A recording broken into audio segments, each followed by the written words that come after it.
Сәлеметсіңдер ме балалар? Математика сабағын бастаймыз. Сабағымыздың тақырыбы разрядтан 2 рет аттап өту арқылы жазбаша көбейту және бөлу алгоритмі. Бүгінгі сабақта 2 таңбалы, 3 таңбалы сандарды 1 таңбалы санға жазбаша көбейту мен бөлу алгоритмдерін қолдануды үйренетін боламыз. Балалар, сабағымызды 4 сурет бір сөз ойынымен бастаймыз. Экрандағы суреттерді байланыстыратын бір сөзді ойлап табайық. Әрине, ол музыка екен балалар. Математика мен музыка ең ежелгі ғылымдар. Музыканың құрылысы математика заңдарына бағынатыны мыңдаған ғасырлар бұрын белгілі болған. Күй ғасырлар бойы қалыптасқан халықтың асыл мұрасы. Құрманғазы Сағырбаев және Дина Нұрпейісова күйдің дәстүрлі жанрында домбырада ойнау үшін күй шығаратын атақты күйшілер болған. Құрманғазы Сағырбайұлы 1818-1889 жылдары өмір сүрген қазақтың ұлы күйші-композиторы, қазақтың аспапты музыка өнерінің классигі, халық музыканты, сазгер, домбырашы, күйлер авторы. Оның Адай, Сарыарқа, Балбырауын атты күйлері болған және ол Дина Нұрпейісованың ұстазы болған. Ал Дина Нұрпейісова күйші, композитор, қазақ музыка мәдениетінің аса көрнекті қайраткері, Қазақстанның халық артисі. Ол Батыс Қазақстан облысы Жаңақала ауданында қарасты Бекетай құмы деген жерде дүниеге келген. Ал енді кім жылдам ойын ойнайық? Балалар, оқулық бірінші тапсырмасына қарайық. Дина Нұрпейісова Құрманғазыға қанша жасында шәкірт болған? Оны анықтау үшін бірінші мына өрнектің жауабын табайық. Дескриптор берілген, сол дескриптор бойынша өрнектің жауабын шығарайық. Ойланайық, балалар. Олай болса, жауабын тексеріп көрейік. Дина Нұрпейісова 9 жасында шәкірт болған екен. Сендердің де жауаптарың дұрыс болды деп ойлаймын. Баған түрінде көбейту алгоритмі. 165 көбейту 3.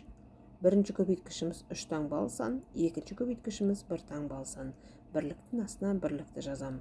Бірліктерді көк түспен, ондықтарды жасыл түспен, жүздіктерді қызыл түспен белгілеп қойдым. Алдымен көбейтуде бірліктерден бастап көбейтеміз. 3 бірлікті 5 бірлікке көбейтемін. 15 бірлік. 5 бірлігін жазам, 1 бірлігін ойда сақтаймын. 3 бірлікті 6 ондыққа көбейтемін. 18 ондық болды. Ойдағы 1 ондықты қосамын. 19 ондық болды. 19 ондықтың 9 ондығын жазып, 1 жүздікті ойда сақтаймын. 3 бірлікті 1 жүздікке көбейтемін. 3 жүздік болады. Ойдағы 1 жүздікті қосам, 4 жүздік. Жүздікті жүздіктің астына жазам. Бізде жауабын оқимын. Бізде 495 шықты. 495 шықты. 495-ті 3-ке бөліп, бөлу алгоритмімен тексереміз. 495 баған түрінде бөлеміз 3-ке. 495-тің ішінде бірінші толымсыз бөлінгіш 4. 4-тің ішінде 3 бір-ақ рет кездеседі, яғни мен 1-ден беремін.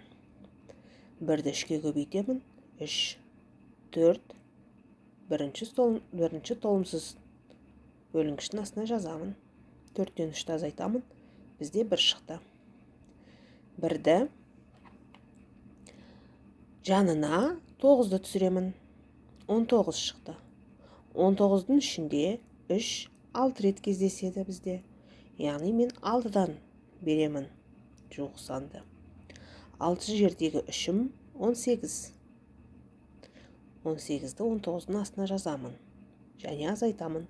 19-дан 18-ді азайтқанда 1 қалды. 1 3-ке жетпегендіктен мен 5 бірлікті түсірдім. Үшінші толымсыз бөлінгішті. 15-тің ішінде 3 5 рет кездеседі. 5-ті 3-ке көбейтетін болсақ, 15 болады. 15-тің астына 15-ті жазамын. Азайтып көремін. 0 қалды. Сонда біздің бөліндіміз 165 саны шықты. Жауабы 165. Ал енді балалар, екінші тапсырманы ойлан, жұптас, бөліс әдісімен орындаймыз. Екінші тапсырмада бөлу және көбейтуге бірнеше өрнектер берген. Сол өрнектерді мына дескрипторға қарай отырып орындаймыз. Екінші тапсырманың Б, В бөлімдерін орындап дәптерлеріңе жаза қойыңдар. Жазып болсақ, жауабын тексеріңдер.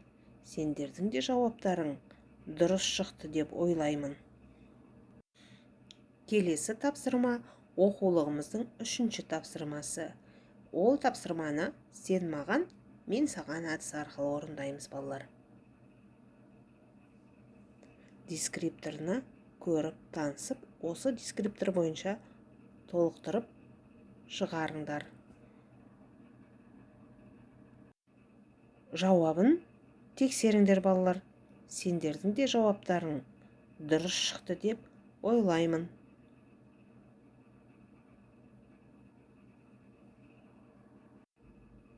Келесі біздің тапсырмамыз ойлан тап.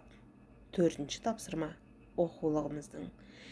Есепті теңдеудің көмегімен шығар. Дескрипторына назар аударыңдар, балалар. Осы дескриптор бойынша орындайық.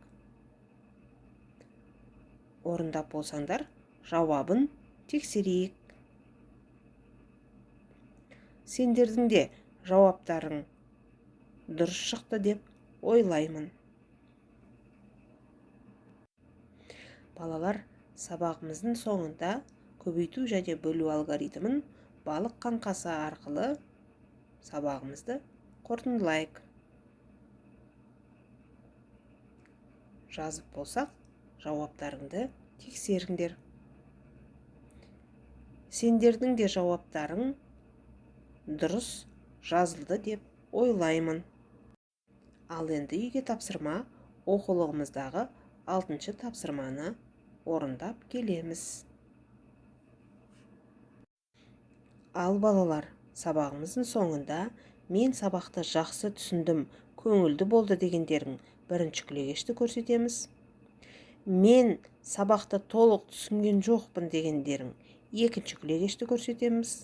Сабақ маған ұнаған жоқ дегендерің үшінші күлегешті көрсетеміз. Ал балалар, сабағымыз аяқталды. Қош, сау болыңдар.